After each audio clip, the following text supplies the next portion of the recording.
మింత్రాలో full గా trending లో 2 piece kurti set. మింత్రాలో దీని ప్రైస్ చాలా హై ప్రైస్ లో ఉంది, మీకు స్క్రీన్ షాట్ కూడా యాడ్ చేస్తాను. బట్ మన దగ్గర చాలా రీజనబుల్ ప్రైస్ కి ఇక్కడ డ్రెస్సెస్ సేల్ చేస్తామని 2 పీస్ అనమాట. టాప్ అండ్ దుపట్టాతో కూడా మనకు వస్తుంది.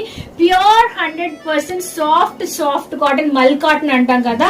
నెక్ వచ్చి మనకి ఇలాగా అనార్కలి టైప్ తో పాటు వస్తుంది. ఇదంతా మీరు చూసినట్టే ఎంబ్రాయిడరీ వర్క్, అంతా థ్రెడ్ వర్క్, ఏమి రబ్బర్ ప్రింట్, స్టాంప్ ప్రింట్ కాదు. స్లీవ్స్ అనేవి 3-4 స్లీవ్స్ వస్తే స్లీవ్స్ ఎండింగ్ లో కూడా మనకి లేస్ వర్క్ అనేది ప్రొవైడ్ చేసేసారు. దీని లోపల మనకి ఎటువంటి లైనింగ్ అనేది యూజ్ చేయలేదు. వైట్ కాబట్టి లోపల ఇన్నర్ మనం వేర్ చేసుకుని మేనేజ్ చేసుకోవాల్సిందే. గేర్ మనకి పిక్ లో చూపించినట్టే చాలా హెవీ గేర్ తో పాటు వస్తుంది. దుపట్టా సేమ్ మ్యాచింగ్ అయ్యే దుపట్టా, అంటే దుపట్టా కూడా ప్యూర్ సాఫ్ట్ మల్ కాటన్ దుపట్టాతో పాటు వస్తుంది. ఇందులో మన దగ్గర ML, XL, XXL అన్ని 2 sets present ready to dispatch available గా. నచ్చితే వెంటనే స్క్రీన్ షాట్ చేసేసి స్క్రీన్ మీద స్క్రోల్ అవుతున్న వాట్సాప్ నెంబర్ కి షేర్ చేసేయండి. దీనికి సంబంధించి ఫుల్ వీడియో కూడా ఆల్రెడీ మన ఛానల్ లో అప్లోడ్ చేసినాను. Thank you for watching. Keep watching and keep shopping. Bye.